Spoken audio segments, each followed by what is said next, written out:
With college tuition getting more expensive every year, it's risen more than 60% since the year 2000. Many young people are looking for different paths than traditional college. Today, some students traveled in big flats to take part in the Try a Trade program. It definitely put some stuff in perspective for me as far as like the benefits of going into trades.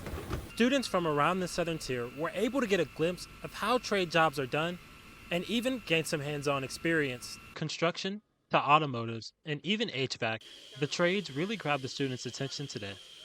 Excavator. I'm for the skid steer because it's easy.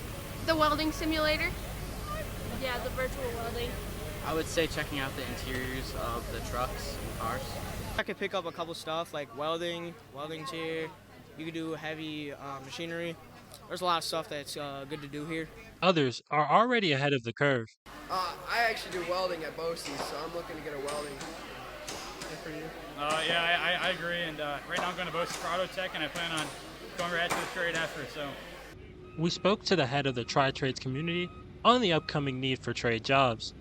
What we do know is that there's going to be a big demand for trades in the future. There's a lot of large-scale construction projects, and there's just going to be a huge need for more tradespeople.